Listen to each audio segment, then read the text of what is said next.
Wanafunzi wa kidato cha 4 wanaanza mtihani wao wa kitaifa hapo kesho.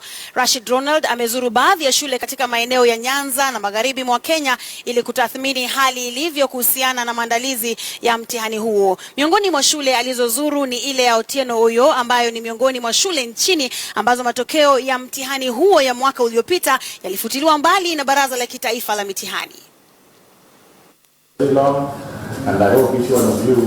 Karibu katika shule ya upili ya Otieno Oyo katika kaunti ya Kisumu. Wanafunzi wako katika pilika za kujiandaa kwa mtihani wa kidato cha 4. Mwaka jana matokeo ya shule hii yalifutiliwa mbali kwa madai ya udanganyifu. These are candidates who have been very well prepared, they have been talked to, they have been taught.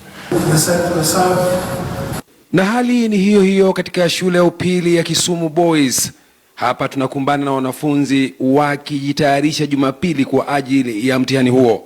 We have 263 candidates this year who are fully prepared for the examination, and I believe that they are going to do well because we have done the necessary preparation. Na katika kaunti ya Vihiga ni wanafunzi wa shule ya upili ya Mudasa, nao pia hawakuachwa nyuma. We finished the syllabus well in advance and the students are so disciplined. Mambo yalikuwa yayo hayo katika baadhi ya shule tulizozuru kwenye kanda hii. Rashid Ronald, KTN News, katika kaunti ya Kisumu.